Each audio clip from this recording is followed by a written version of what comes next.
Hello everybody, in this video we're going to this is like kind of a entry point podcast thing. This is going to be more of a calm video. Yeah, commentary type thing. I mean, I just asked Nate. I had an idea and told Nate, what if we made like a podcast? Because we were literally just before we did this, we were talking about Entry Point Story for like 10 minutes. Mhm. And I was just like, we should make a podcast or something for people to listen to while they play Entry Point. So, yeah, that's why we're doing this. So, probably the first thing we'll be talking about in this episode of the podcast, we'll probably be talking about the story. And Oh, that's in the timeline of Entry Point. Now, of course, you probably already know the timeline and how the events happen in order, but we'll be talking about the full story and what our thoughts are and all that stuff on the cutscenes and all the levels and stuff and how they tie in. Starting with the expansions, the Prelude cutscene. I mean, the Prelude cutscene is the very first event that happens in the Entry Point timeline. So, like, the very first thing, the freelancer is still part of, still part of Harvey's team and stuff. He's part of them. I don't think they have like a specific group name, but he's a freelancer. They meet up with Jade and Dimitri, which is I mean, of course, yes, you probably already know that they faked the whole thing. Oh, by the way, massive spoilers. So if you haven't played the actual game, you should go play it. Um, there's the So, I mean, Harvey and the freelancer talk to or have a conversation with Jade and Dimitri, and the broker, Whatever. bla Leftovers, I guess. the, the broker blackmails them. I would like it now, please. Yeah, the broker blackmails them, and it's all a setup for what Harvey and the freelancer's plan is. And the first mission that happens in the timeline is the setup. It takes place on 2007 on May 13th of 2007 as they have to infiltrate a security company that put security measures in place for other people or something. I don't know how it really works, but they have to infiltrate that and hack the servers and tag armored trucks and get out. They and also steal a bag of money along the way. Yeah. Then after that, about 1 month later, the lockup happens in June on June 23rd of 2007. The lockup the person named the Armorer, they contact a person named the Armorer to because they need an untraceable helicopter and a heavy sniper to take down the trucks and an untraceable helicopter to escape in. In the Armorer offered them those things if they could do her a favor. The armor's weapons shipments have been being stopped by the police. So you have to go into the lockup building and retrieve them from the lower basement area. And you get to steal a helicopter, depending on if you go loud. After that, the take cutscene happens about little about probably a week or two later on July 1st of 2007. This is where Harvey reveals that the armored trucks are holding $20 million in gold. And Jade and Harvey devise a plan to steal the gold. Yeah. Then then 2 days later, the score happens where they where Jade stops the armored trucks and they steal the gold and bring it up as Demi and bring it up the roof onto the roof of a construction building, and Dimitri comes in the helicopter and takes it away. Then 1 day later, departure happens, where as they're admiring the gold, Jade mentions that get they should get out of there before the broker realizes that they betrayed him. And then before Harvey says you don't need to worry about that because there was no broker. Harvey and the freelancer shoot Jade and Dimitri dead so they can take the gold for themselves. But the freelancer had an attachment to them. They pretty much were friends. It's not hard to see why. However, Harvey takes advantage of this and attempts to shoot the freelancer to take the gold all for himself.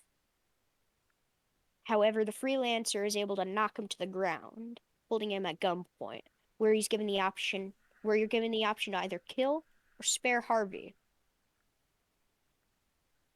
If you kill him, you leave with the same paranoia and with the same paranoia that Harvey had, which I will explain a little bit later, or maybe in a separate episode.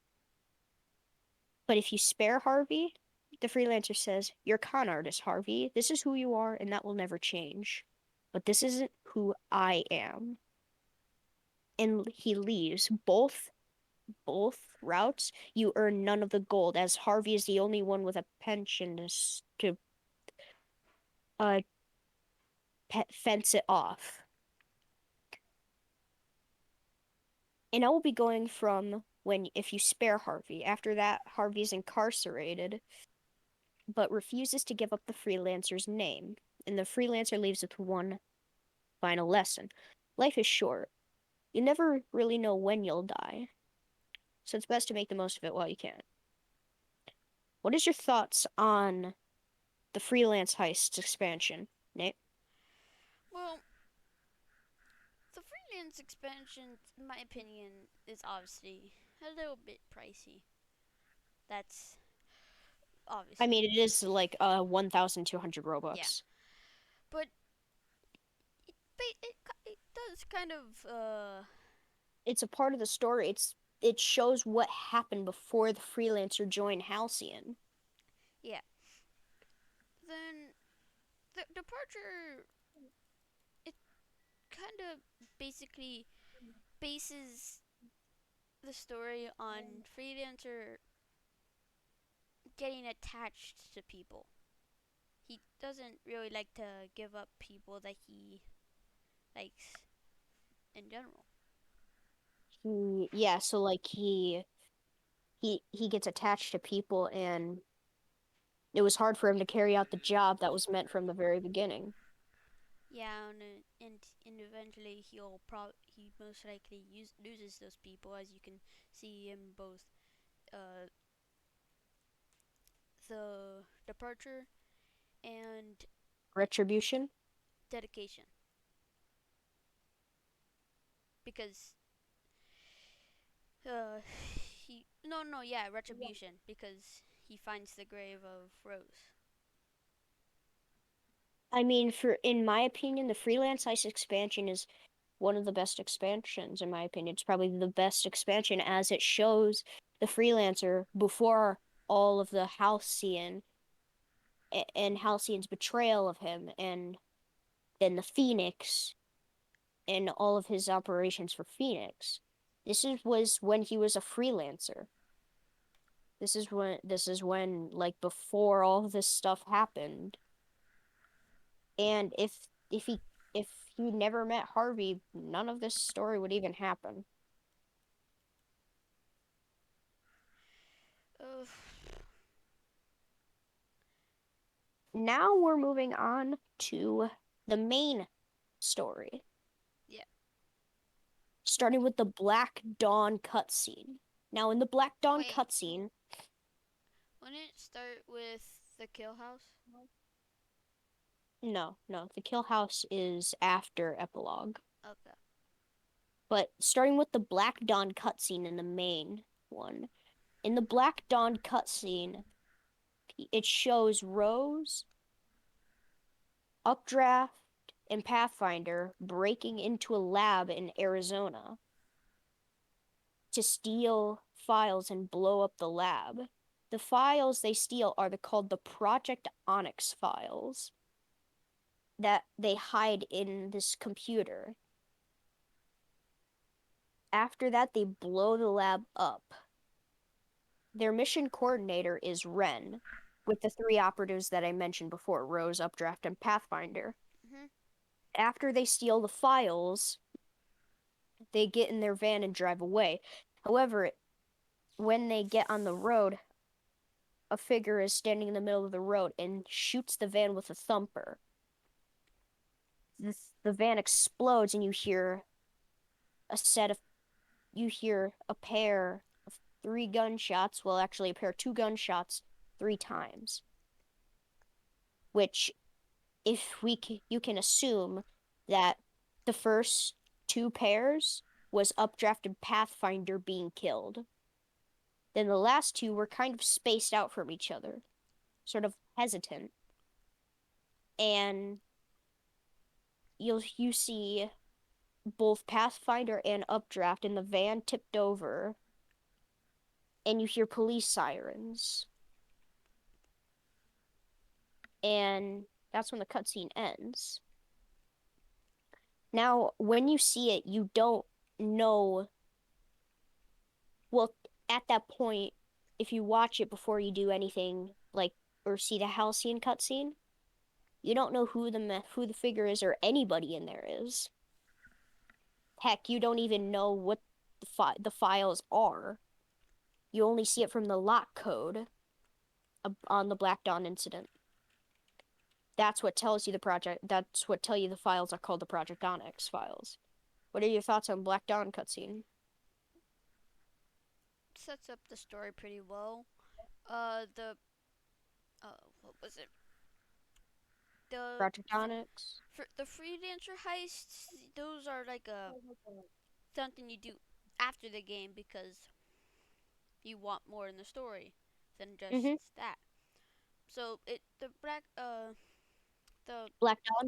Black Dawn honestly just sets up the game pretty well. Yeah, and it also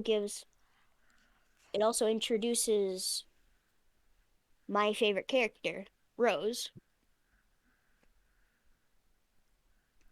But besides that, my thoughts on it are it's pretty good at setting up the events of the story. Mhm. It happens a full 3 years. No, not three. Happens about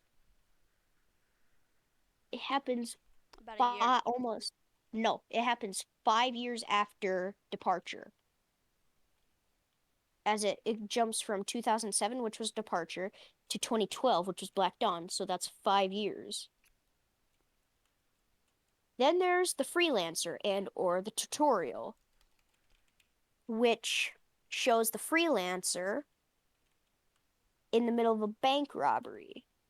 As he successfully robs the bank, he gets out and someone calls him on his phone asking who is this? And the freelancer says, "Who is this?" Then it takes you to the freelance tutorial. I'll skip all the tutorial stuff that tells you how to play the game because I'm pretty sure by now most of the people who are watching this know how to play the game and have done the tutorial. But so Ren, who is the person guiding him, teaches him all the stuff in it, which he successfully steals a file on the Black Dawn incident. Somehow the freelancer knows about the Black Dawn incident, saying it was quick and professional. Ren notes this and continues and tells him to continue on. Now, Nate wants to say how he feels like the tutorial could be improved in some ways. It doesn't really demonstrate what mostly what you should know in the game. Yeah, it teaches you about disguises and Roles and stuff. yeah, but it doesn't really teach you on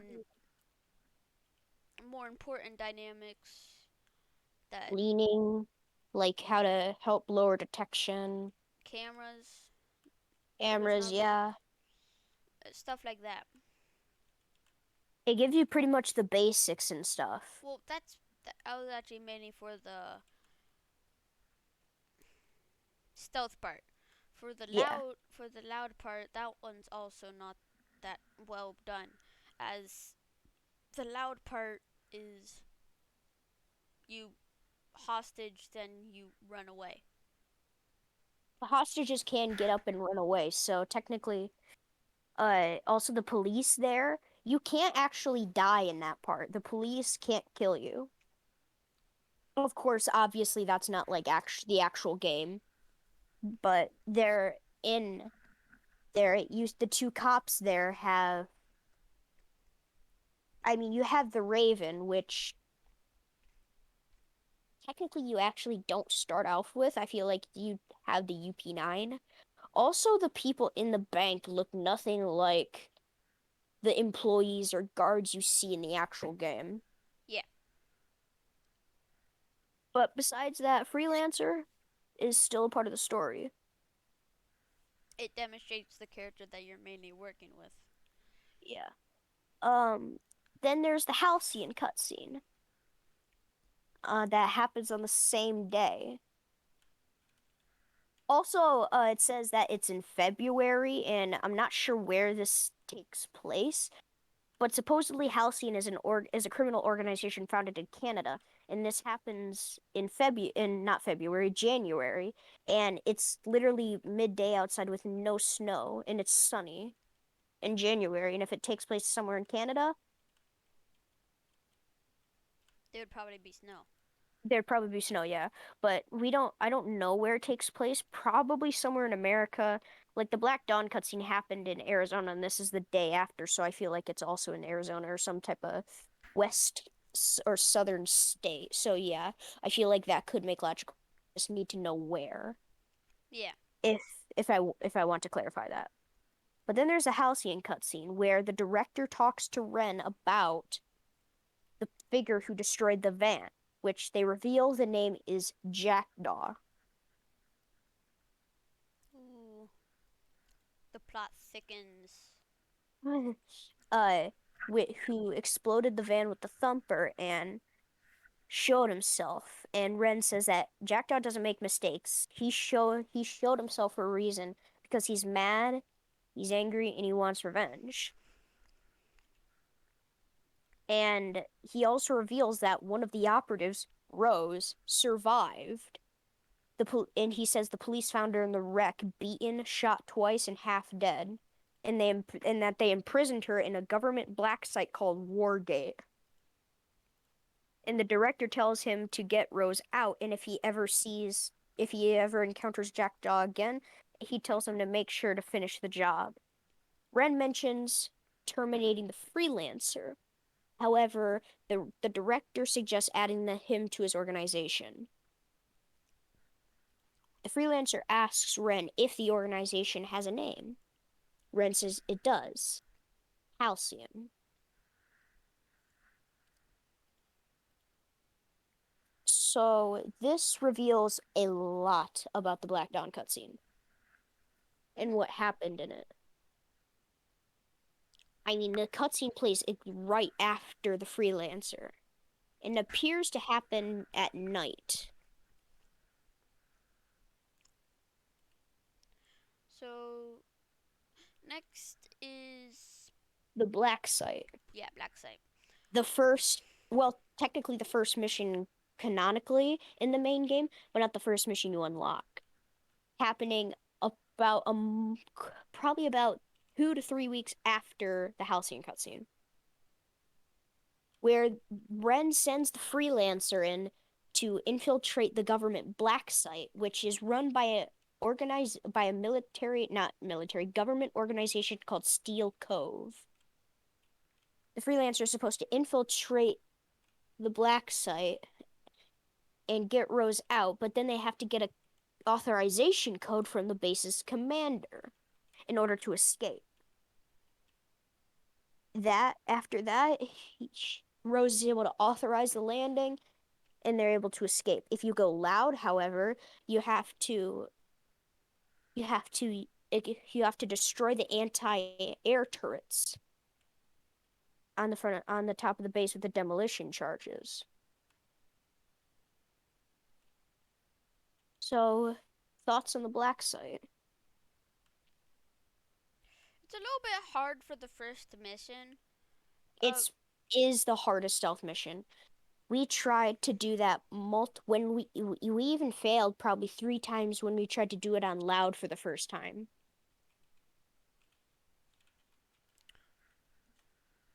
because we didn't know about armor and med kits and all that stuff. yeah. We just Um, had our trusty UP9 and that was pretty much about it. a better starter mission would probably be Ryan Ross's mission. Yeah, we'll talk about how that is probably a better tutorial than the actual tutorial when we get to it. But after the black site, there is the Rose cutscene where Rose is back in Halcyon and the director is asking Rose about the incident with Jackdaw. And she says she saw the building fall but didn't see him go down, but says if Ren says he was shot, you know he was shot. And Rose says that it's my turn to kill him now. The director says we need to discuss that actually. Outside, Ren and the freelancer are having a conversation about the black site before Rose interrupts the conversation and says that she had been promoted to mission coordinator. And the freelancer says that it's nice to meet her and he's glad he'll be working with her. Rose says dang right, and then they go off to do the work. 2 years later. Oh wait, thoughts on the Rose cutscene? It's okay. Anything else? No, that's it. uh,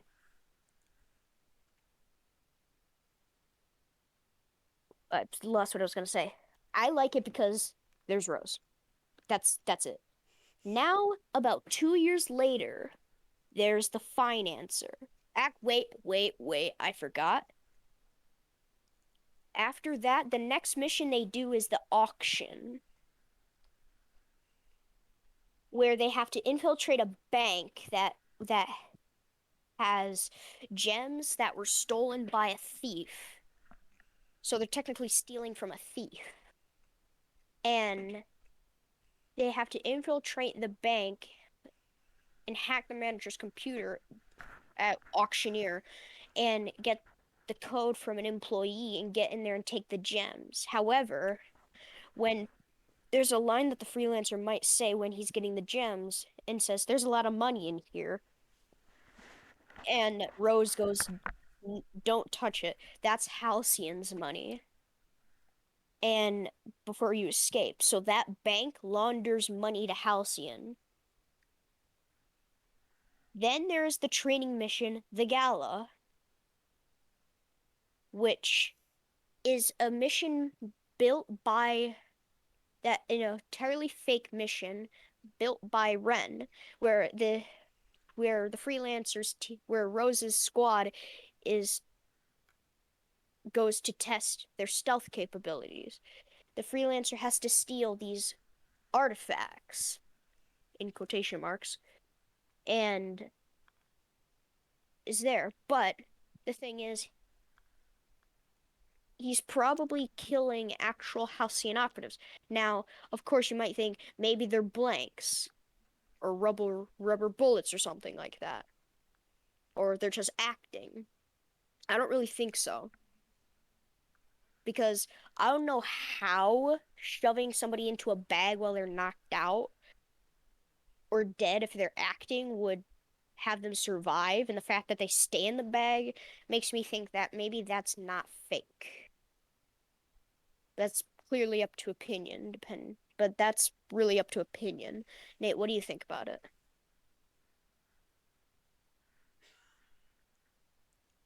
Why are you killing your own? Uh, his own whole thing is that he gets attached to people and doesn't want to kill them. But so what's up with the? This is a criminal organization, though. He hasn't bonded with anyone yet. Uh, He's probably never met the people there before.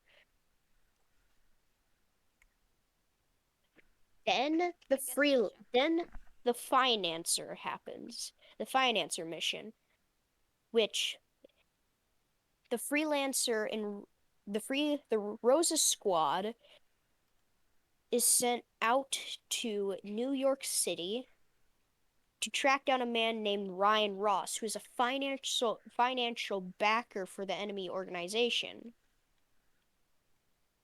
They have to find Ryan Ross's safe and get the hard drive out of it and get Ryan out get Ryan out of there, whether he's dead or alive. If they go loud, if you go loud, you'll have to kill Ryan before he gets into his safe room, or else you'll have to drill it Or shoot him through the and wall. or that and get the USB out of the safe and start up a helicopter, which will go over this ridiculous 5 cents helicopter when we're talking about other stuff Hey, got a about wish. the that about the financer. But there's that. Thoughts on the financer? Now Nate will go over why he thinks it's a pretty good tutorial mission. It's a really good mission to practice entry point mechanics on. Uh, so basically, the reason why is it gives more detail on both ways, but it gives more detail on the mission, like the actual attributes. Um, Yeah, it's like you don't have to use one strategy to get it. You can use multiple strategies. It also introduces a nice little factor that makes you get strategic. yeah. I mean, I agree with Nate that it's a way better it would be a way better tutorial as it's super easy to do even on Legend. It's a very, very easy mission to do.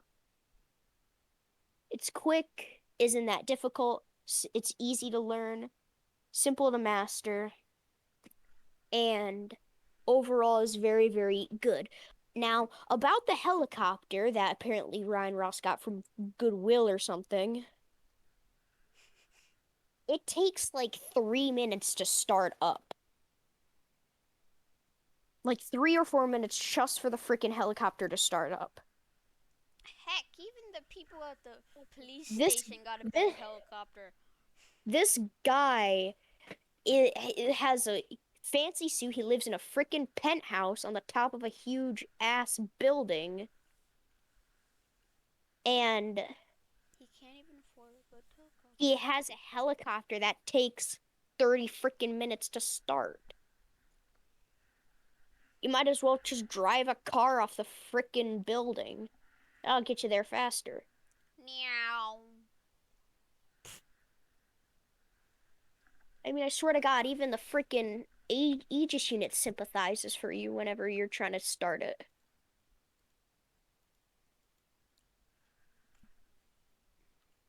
Then, after that, the Ashes cutscene happens,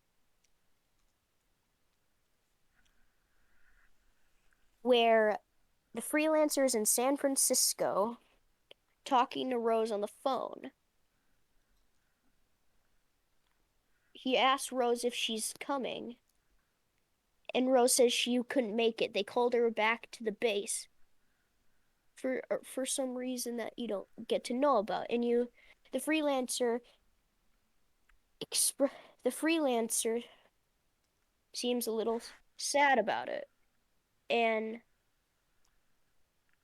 But Rose tells the freelancer to be careful and be safe before and when the freelancer puts the phone down, there's a gun click and someone says, "Twitch and you're dead." Jackdaw appears behind the freelancer with a gun pointed to his head and tells the freelancer, "I don't think we've met. I'm Jackdaw,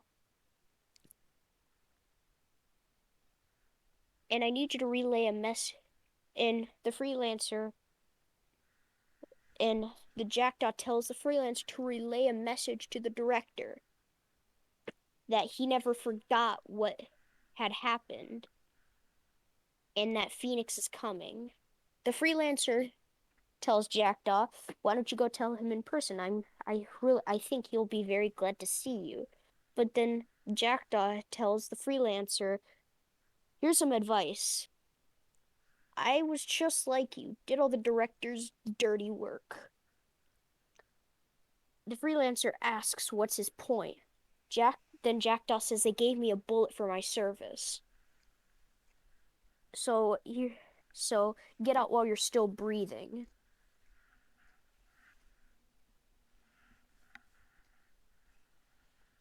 What are your thoughts on the Ashes cutscene? It introduces, Jackdaw? yeah, it introduces a little bit more than the It other also, cutscene. yeah. Uh, I mean, it's the first time you actually ever get to,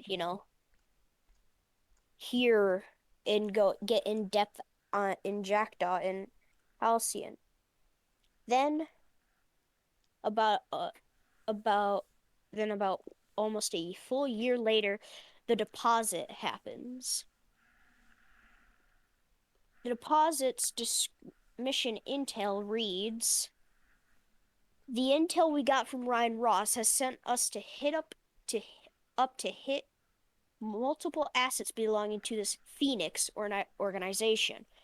Most of these operations are already running smoothly, but one of the places on this list offers a considerably harder target than the others. You're heading down to Cincinnati, where Phoenix is using a bank as a dead drop. You'll need to infiltrate the bank, identify the deposit box that holds the intel, and extract with the contents. Phoenix is beginning to react to our attack, so you need to move fast. We only get one shot at this, so make it count." The freelancer has to infiltrate a bank called Cincinnati Trust and steal a stash belonging to the Phoenix organization, either using thermite to burn through the vault or or opening the vault by getting the vault code, either from hacking the manager's computer or interrogating the manager. Also, interrogating the manager also gives you the vault key card. Not on Elite and Legend though. On Elite and Legend, he doesn't drop the keycard. You have to get it from a safe, I believe. But yeah, on Operative or Below, he does drop the keycard. But the deposit is the first mission you unlock. It isn't a very hard stealth level, but it is very, very easy if you have a hacker and a thief or an infiltrator, as you can get the vault code and keycard without having to interrogate the manager. What are your thoughts on the deposit? Not a bad mission. Yeah, it's a fun mission and it's not, overly hard. Then Critical. 3 days later is the critical cutscene where the freelancer goes and visits Rose, which after Ren told him to go get Rose for a mission that Ren said was critical. Rose seems a little bit off, almost anxious or stressed. Rose says she's just tired. But Rose tries to change the subject and asks the freelancer where he got the custom raven that he gave her in the black site from. The freelancer says he got it from someone he used to know, presumably Harvey. And Rose says, now I just feel bad. But then uh, at the end of it, Rose reveals her actual name, which is Rachel. And then 1 day later, the lake house mission happens, where they have to go and steal the Project Onyx files from a Phoenix safe house near Lake Erie, I believe. The lake house's mission description goes as the intel from Cincinnati gave us plenty to work off of. We know Phoenix is being run from Chicago. We've dispatched teams to various targets, and we've got a special one for you. They built a house in Michigan last year. It's a hub of activity, money, personnel, and material moving in and out. Go there and scope it out. Figure out what they're using it for and how to handle it.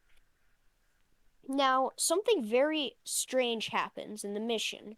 About halfway through, Rose notices that there's a convoy approaching, which they assume to be Phoenix. However, if it gets close enough, Ren realizes that the convoy is not Phoenix, but in fact Steel Cove. So the freelancer either has to quickly hack one of the servers and steal it, or steal all of them. After that, the dedication cutscene happens, where Ren is sent out with the freelancer to bury a body, where the freelancer talks to Ren about how he how someone's life decision could lead them to this point in their life. Opens up to the freelancer and talks about how Halcyon sent him to kill, steal, and capture people, and how he hadn't regretted any of it. Before the then Ren says that they found that the body they're burying is of a traitor. Before Ren Ren says, "We found them. We always do." Before shooting the freelancer, and confident Ren had won, as most villains do, told him that he was a traitor to Halcyon and he needed to be terminated before getting shot by Jackdaw. The end of the cutscene shows the freelancer waking up in Jackdaw in the place you saw in Ashes, where Jackdaw says, "Get some rest. We have work to do." What are your thoughts on the dedication cutscene? Uh,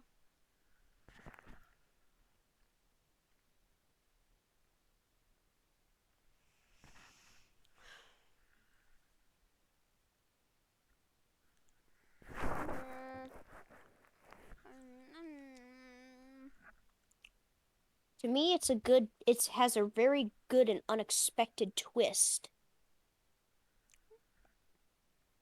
where it reveals that Ren that you're apparently a traitor to Halcyon.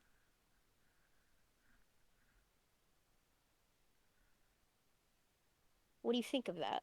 rest in What were you peace, roses. You will get roses by your grave. what was your reaction when you first found that out that Ren that apparently the freelancer was apparently a traitor?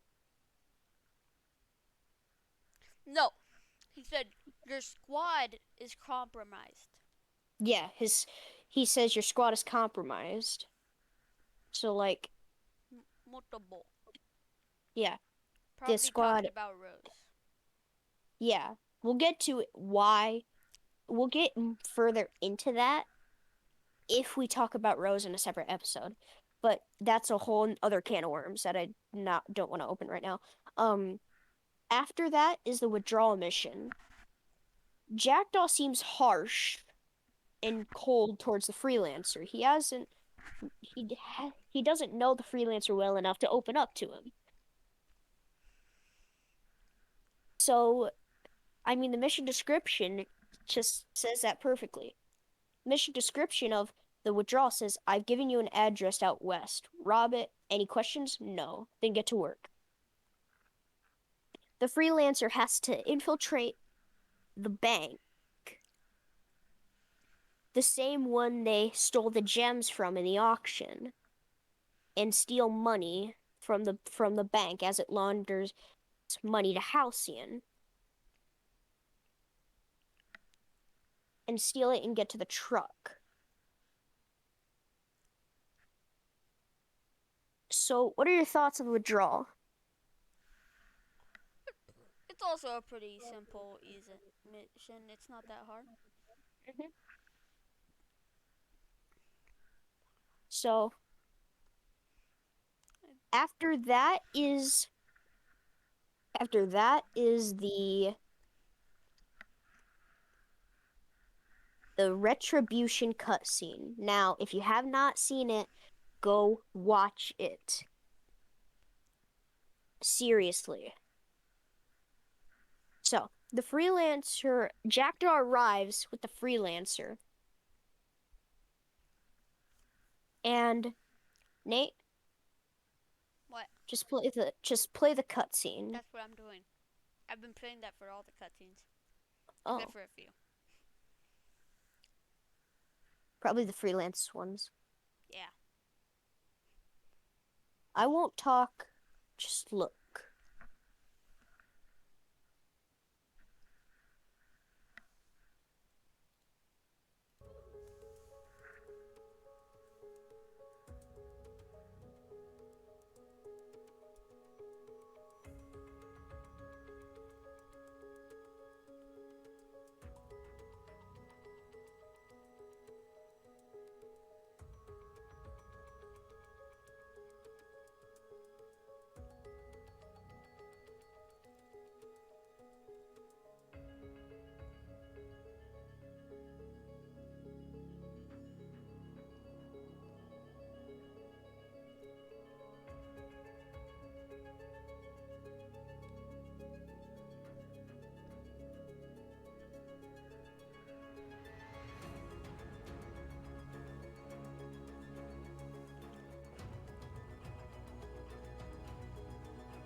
Okay, the cutscene's over.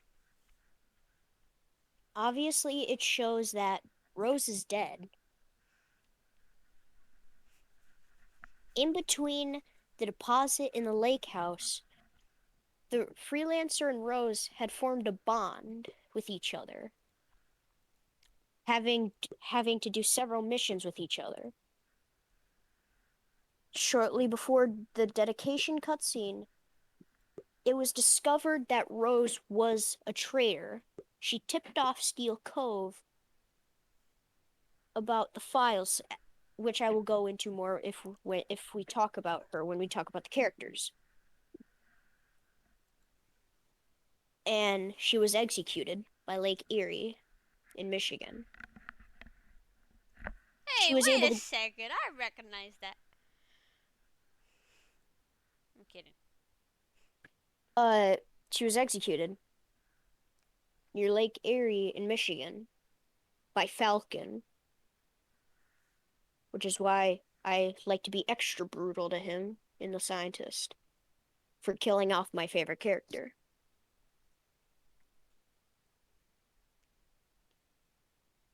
What, do you place a C4 under him and just...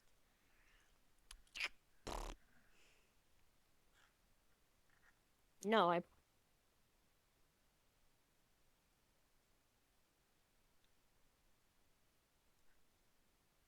That'd be extra brutal.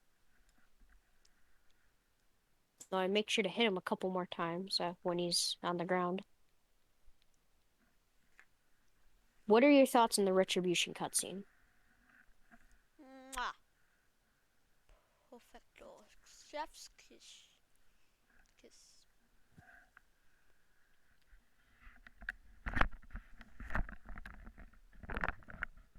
For me, the Retribution cutscene was shocking. I never expected Rose to be dead. And I mean, it's sad seeing that my favorite character is killed off. This sparks the freelancer's motive for revenge. The next mission is the cache, where where the freelancer has to infiltrate a bank called Cincinnati Trust. Sound familiar? That's because it's the bank from the deposit. After the death of Ryan Ross, a lot of money was lost from Phoenix's account. So, the freelancer has to go back and authorize a transfer, I believe, from the bank and get back out. It's pretty simple. What are your opinions on the cache, besides it being a very excruciating stealth level?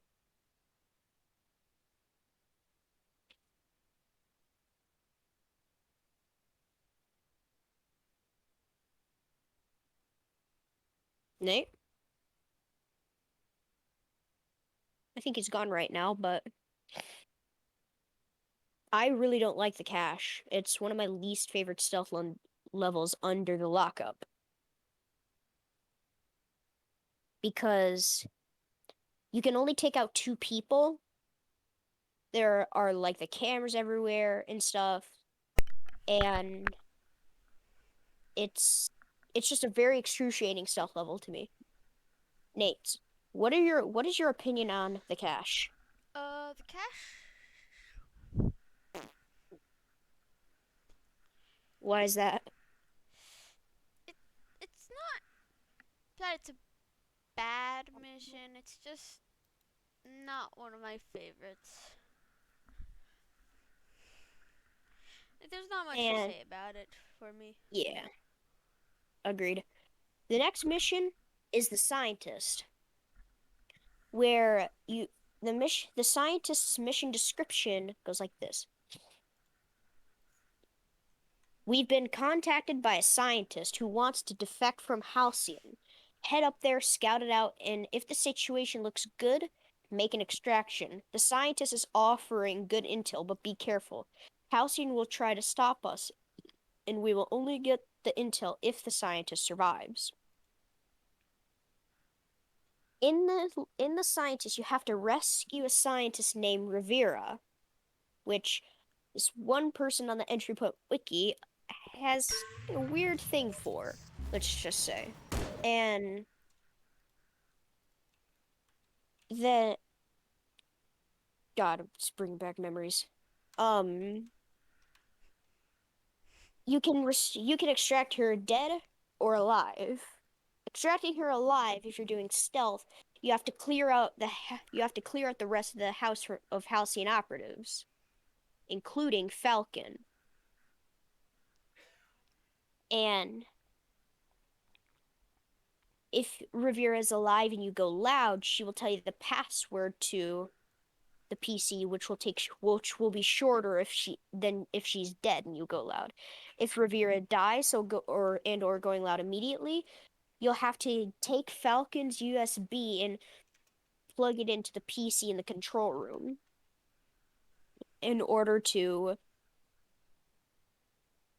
hack it, and you have to guard the power boxes. That particular part is very frustrating sometimes. Nate, what is your thoughts on the scientist? Ah, Can you describe it in words, please? uh, it's it can be a little bit difficult to find the person who the second in command or the SIC. Yeah, on higher difficulty, there are more people with radios. However, when it gives you the intel on Falcon and it talks about the second in command, if you wait 5 minutes, Jackdaw will ping the second in command.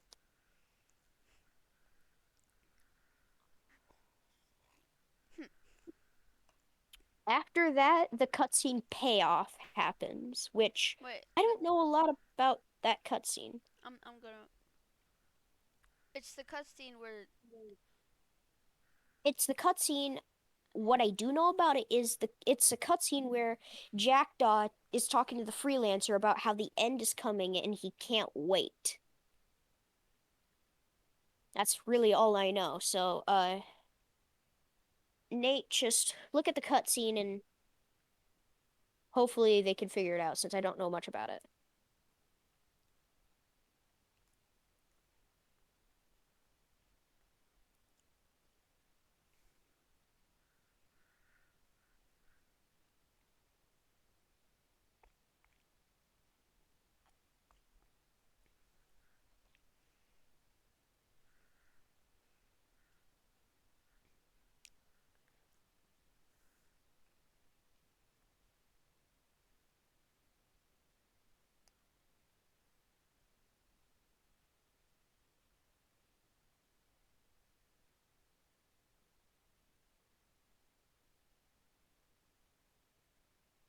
There you go. Well, the main thing about that cutscene is And Jumpy, basically since the freelancer knows what basically what happens, as he said, when Halcyon catches up to you. He's getting a little bit more jumpy whenever someone's nearby, as he knows that one of these they're times, probably looking for you. yeah, one of these times he that might be the final. Might be one last time. Then then about 2 months after that, the SCRS happens, where he has to infiltrate a travel agency called the SERS, which is actually Spanish for. Let me look it up on the EntryPoint wiki real quick. It's Spanish for, well, the travel agency is called the CSIS, the Canadian Security Intelligence Service or something. Yeah, because it was literally It's an Canadian. intelligence agency, Yeah, and they it said they were Canadians. okay, the SCRS, or Le Service Canadien du Renseignement de Sécurité or something. I probably butchered that pronunciation. I'm sorry. He has to infiltrate that and hack multiple servers and to get intel on Halcyon. He comes across two Halcyon agents in his path, Agent Hemlock and Nightshade. Which, gotta say, Nightshade, what the fuck happened to your hair? Looks like you have a bird nesting in there or something. You say that about Nightshade, yeah, Don't say that's a jackdaw. Jackdaw looks like he just put a bunch of hair gel and like went into a tornado. Like got caught up in the gunship's propellers or something. Got into a fight with a blow dryer or something. No, no, But no, no. Some guy decided to put like a really heavy rock on his head when he was a child, so his hair started bending downwards. his hair just went all natural and defying the laws of gravity. Uh, but after that, he gets out. What are your thoughts on the SCRS? Decent mission. It's a good one for grinding XP too. Here is the cutscene jackdaws you've been seeing Jack, in the the background. Jackdaw cutscene, I don't know much about, but I do know Jackdaw's talking to the freelancer about revenge and how revenge will only bring about ashes. And how he knows that he'll never get peace. And this is like one of those things where they start bonding together. The freelancer starts opening up. That's how if that starts to happen usually in a story. Jackdaw starts opening up. Whenever a character starts opening up in this game, usually something bad about to happen. That's all I'm gonna say. I'm guessing you're playing the cutscene right now. Yes. All right.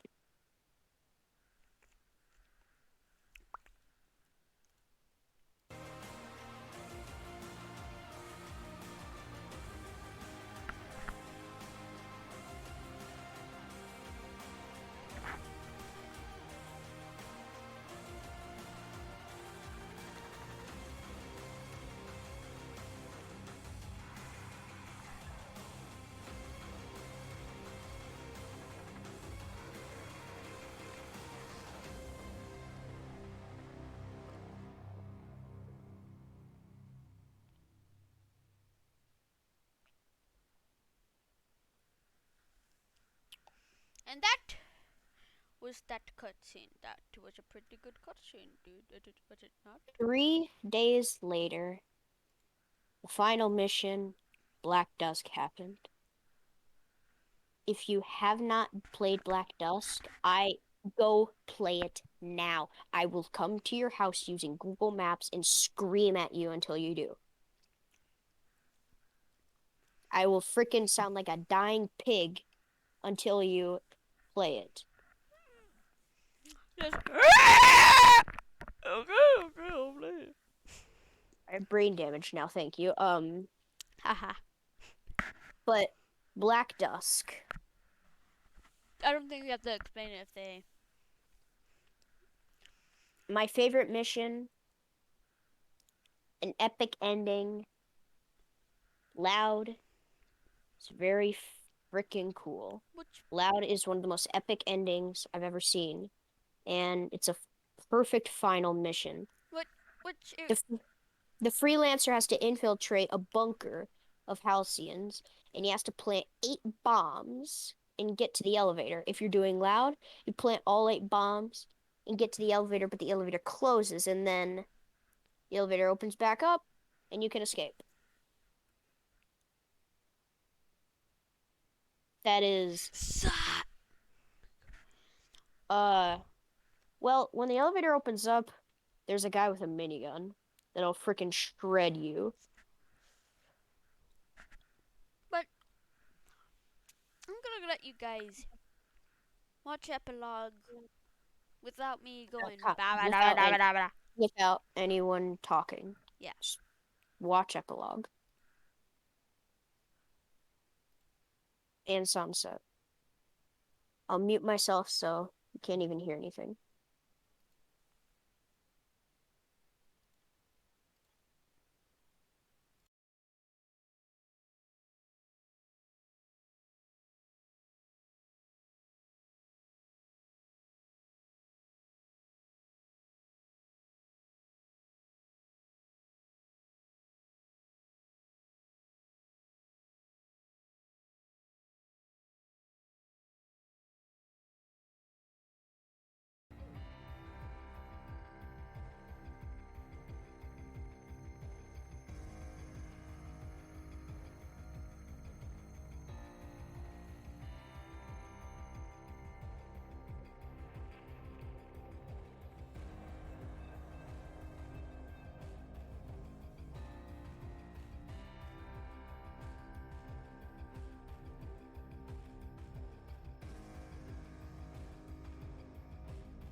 Mm.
Is the cutscene done?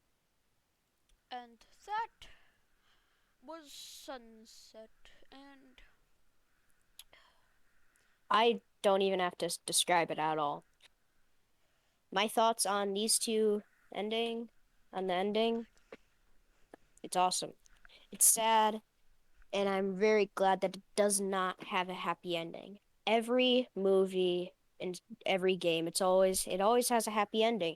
The protagonist slash main character always survives somehow. Always comes out on top. Not this one. The freelancer dies. He's gone for good. At first, not even Nate believed it. but He was telling me, he was talking to me while he was watching it. He said the freelancer survived. He always does. But then when he saw the image of the gravestones, he said, I can't argue with you. There's two gravestones. but then there's the kill house. The kill house. The story doesn't get a happy ending, but not even the freelancer when he's dead gets a happy ending. That's what in because the kill house. The kill house is the gala, but stuff isn't the same. You Rose is talking to the freelancer. It may seem like a normal mission, however, Shishato changed the entry point wiki for the kill house to be after epilogue. How can that be possible if the freelancer is dead? And it all sums it up that this is like purgatory. He's forced to do the this mission over and over and over again. And there's the nightmare assault, where when you do the nightmare assault, you can hear Rose's voice saying, This isn't right. It's not what should have happened. And after the diamond drill is done, she says, It's done, it's over. Couldn't just walk away. Had to have your revenge, didn't you? You couldn't just walk away. You know, you knew where it would have taken you, au revoir? Au revoir means. Let me look up what au revoir means. Au revoir means an expression of good wishes when somebody leaves, or goodbye. Seeing you again. However, when you get to the end, province. Was it province that was written on it? I have no idea. I have never gotten past Nightmare Assault. I mean, the diamond drill takes 15 minutes there, so. And there's a word, I think it was province, that was written all over the stone walls in the spawn. Just over and over and over again. Province. And it's just, yeah, provenance. Provenance is written all over the walls. Provenance.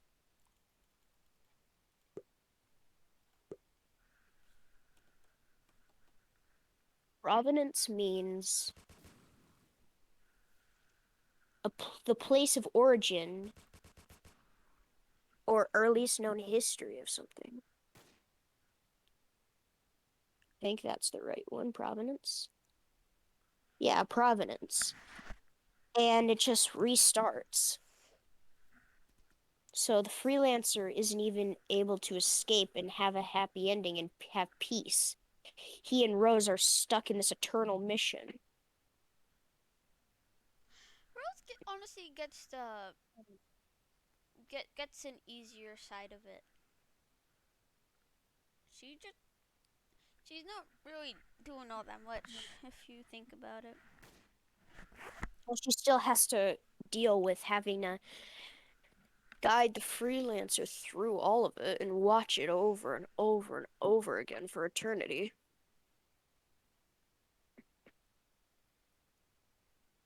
That's the story and our thoughts on the entry point on entry point. This Uh, is the first episode of the podcast. I'm thinking of doing like maybe having a podcast episode every Thursday or every other Thursday. So every 2 weeks on Thursday we'd have a podcast. So like if we did that, we wouldn't have a podcast next week Thursday, but the week after that on Thursday. We'll figure that out after. And Nate will put it in the description of the video. Thank you for listening and leave your suggestions on what we should do next in the comments below. and have a good night.